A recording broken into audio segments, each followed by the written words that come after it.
Welcome to ఎన్డీజీ news. నా పేరు నరసింహారావు. నందిగామ నియోజకవర్గంలోని మినుము రైతులకు పంట ఇన్సూరెన్స్ పరిహారం అందించాలని కలెక్టర్ లక్ష్మీశాఖకు వైసీపీ నాయకులు వినతి పత్రం అందజేశారు. వైఎస్ఆర్సీపీ జిల్లా అధ్యక్షుడు దేవినేని అవినాష్, మొండితోక జగన్మోహన్ రావుతో పాటు తన్నీరు నాగేశ్వరరావు కలెక్టర్ను కలిసి రైతుల ఇబ్బందులను వివరించారు. వినతిపై కలెక్టర్ సానుకూలంగా స్పందించి తగిన నిర్ణయం తీసుకుంటామని హామీ ఇచ్చినట్టు నాయకులు తెలిపారు. ఈ క్రాప్ చేయించి ఇన్సూరెన్స్ చేయించుకోండి అని చెప్తాను. మినుముకి ఆ సౌలభ్యం కలిగించలేదు కాబట్టి ఆ సౌలభ్యం కలిగించాలని చెప్పి కోరడం జరిగింది. ఇంతకుముందు 2022లో కూడా మినుముకి ఇన్సూరెన్స్ ఉంది, వాళ్ళకి పంట నష్టం కూడా వచ్చింది. పరిస్థితులు అందరికీ తెలుసు. రైతుకి సంబంధించి ఎరువులకు కానీ లేకపోతే సాగుకి ఎంత రేటు పెరిగింది, డీజిల్ వల్ల ఎంత చూశారు, కాంప్లెక్స్ రేట్లు ఎట్లా పెరిగినాయి అనేది చూసాం. అలాగే గవర్నమెంట్ నుంచి ఇన్పుట్ సబ్సిడీ రాలేదు, అలాగే క్రాప్ ఇన్సూరెన్స్ రాలేదు. ఇవన్నీ మనం చూస్తున్నాం. ఇలాంటి టైంలో కూడా ఉచిత బీమా ఇవ్వకుండా బీమా చేస్తున్నారు. ఈ పరిస్థితుల్లో కూడా పాడైన పంటకి ఇన్సూరెన్స్ ఇవ్వకపోతే ఎట్లా? దానికోసం వీళ్ళ కలెక్టర్ గారిని కలవడం జరిగింది. ఆయన సానుకూలంగా స్పందించారు. ఖచ్చితంగా మినుముకు కూడా ఖచ్చితంగా ఇన్సూరెన్స్ ఇస్తారని, ఆ డేట్ కూడా ఎక్స్టెండ్ చేస్తారని నేను అనుకుంటున్నాను. చిల్లకల్లు జిల్లా పరిషత్ ఉన్నత పాఠశాల హెచ్ఎం మణిమాల రమణ మాస్టర్ రిటైర్మెంట్ కార్యక్రమానికి ఎమ్మెల్యే శ్రీరామ్ రాజగోపాల్ తాతయ్య ముఖ్య అతిథిగా హాజరై సన్మానించారు. సుమారు 31 ఏళ్ల పాటు వేలాది మంది విద్యార్థులను తీర్చిదిద్ది చిల్లకల్లు జెడ్పీ హైస్కూల్కు రాష్ట్ర స్థాయి గుర్తింపు తెచ్చారని కొనియాడారు. ప్రభుత్వ ఉద్యోగానికి మాత్రమే పదవీ విరమణ ఉంటుందని, సమాజ సేవకు రిటైర్మెంట్ ఉండదని పేర్కొంటూ రమణ మాస్టర్కు శుభాకాంక్షలు తెలిపారు.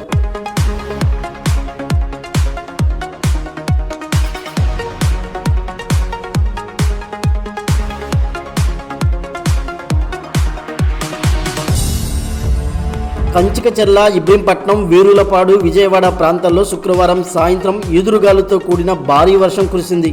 వర్షం కారణంగా ప్రధాన రహదారులపై నీరు చేరడంతో వాహనదారులు, ప్రయాణికులు తీవ్ర ఇబ్బందులు ఎదుర్కొన్నారు.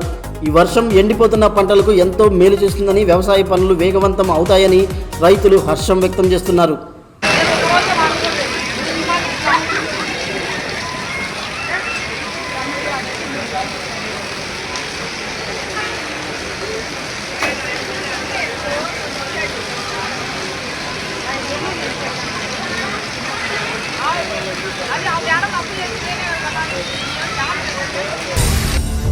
జగ్గయ్యపేట మున్సిపల్ సమావేశంలో వీధి కుక్కల బెడద తీవ్రంగా ఉందంటూ కౌన్సిలర్లు అధికారుల దృష్టికి తీసుకువెళ్లారు. ఒక్కో వార్డులో 150కి పైగా కుక్కలు సంచరిస్తూ ప్రజలు, విద్యార్థులను భయాందోళనకు గురిచేస్తున్నాయని ఆందోళన వ్యక్తం చేశారు. గతంలో పలుమార్లు ఫిర్యాదు చేసినా పట్టించుకోలేదని, ప్రమాదాలు జరగకముందే అధికారులు తక్షణ చర్యలు తీసుకోవాలని డిమాండ్ చేశారు.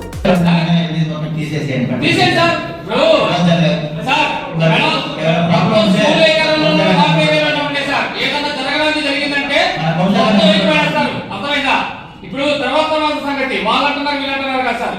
పిల్లలకి ఏదైనా జరిగింది అంటే తర్వాత మనం ఆ తప్పులు కూడా తెచ్చుకోలేదు. అంత సీరియస్ ఉన్నాయి కుక్కల మనకి. కూటమి ప్రభుత్వం అధికారంలోకి వచ్చిన సందర్భంగా జగ్గయ్యపేట 5వ వార్డులో ఇంటింటికి తెలుగుదేశం కార్యక్రమం ఘనంగా నిర్వహించారు. కార్యక్రమంలో పాల్గొన్న ఎమ్మెల్యే శ్రీరామ్ రాజగోపాల్ తాతయ్య ప్రగతి ఫలాలను ప్రతి ఇంటికి చేరువ చేయాలని కార్యకర్తలకు పిలుపునిచ్చారు. రాష్ట్రం అభివృద్ధి దిశగా వేగంగా పయనిస్తుందని, సంక్షేమాన్ని ప్రజలకు వివరించాలని కార్యకర్తలకు సూచించారు. మా నాయకుడు చంద్రబాబు నాయుడు గారు, అదేవిధంగా పవన్ కళ్యాణ్ గారు, లోకేష్ బాబు గారి ఆదేశాల వరకు కూటమి భారతీయ జనతా పార్టీ సహకారం అందరితో కూడా ప్రతి డోర్ టు డోర్ తిరిగి ప్రజల విషయాలతో చర్చించి వాళ్ళ సమస్యలు ఏంటి, సంక్షేమ పథకాలు అందినాయి అనే విషయం మొత్తం తెలుసుకొని, ఇంకా మౌలిక సదుపాయాల విషయం కానీ వేరే విషయం మొత్తం తెలుసుకొని, మరి కూటమి ప్రభుత్వం ప్రజలకు అండగా ఉన్న ప్రభుత్వం, ఇటువంటి ప్రభుత్వానికి అండగా ఆశీస్సులు ఇవ్వాలని చెప్పని ప్రజలు కోరుతా ఉన్నాం. కూటమి ప్రభుత్వం కొనసాగితేనే రాష్ట్ర అభివృద్ధి కావచ్చు, రాష్ట్రంలో ఉద్యోగ అవకాశాలు రావాలన్నా, ఉపాధి అవకాశాలు రావాలన్నా సరే. జగ్గయ్యపేట పురపాలక సంఘం కౌన్సిల్ సమావేశం చైర్మన్ రంగా అధ్యక్షతన నిర్వహించారు. వార్డుల్లో తాగునీరు, విద్యుత్ సరఫరా, పారిశుధ్య నిర్వహణలో తీవ్ర నిర్లక్ష్యం వస్తుందంటూ అధికారులపై కౌన్సిలర్లు తీవ్ర ఆగ్రహం వ్యక్తం చేశారు. ప్రజల నుంచి నిరసనలు వ్యక్తమవుతున్నాయని, అధికారులు తక్షణమే తమ పనితీరు మార్చుకోవాలని స్పష్టం చేశారు.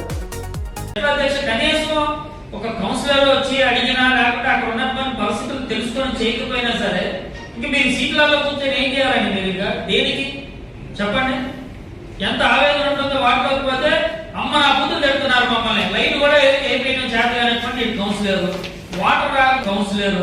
ఏం చేయాలంటే మేము అక్కడికి వచ్చి టీ సమోసా తినిపోవడం కాదు, లేకపోతే ఇస్త్రీ పట్టేస్తూ మీ చామకు వచ్చి పోవడం కాదు. అక్కడ పోయి మమ్మల్ని తిట్టే తిట్టులకి అమ్మ నా బుద్ధి తిట్టించుకుంటాం మేము జనాల చేత. ఏంటి సార్ మాకు ఈ పరిస్థితి చెప్పండి. ఓడిపోయినా వారం రోజులు బాధపడుతుంది, గెలిచిన 5 సంవత్సరాలు బాధపడుతుంది అధికారి చేత. ఓడిపోయిన 5 సంవత్సరాలు బాధపడతారు సార్. మీరు కరెక్ట్గా ఉంటే వార్త మమ్మ వాళ్ళు చెప్తారు, మీరు కరెక్ట్గా ఉంటే. రేపటి ఎన్డీజీ న్యూస్తో కలుద్దాం. నమస్కారం.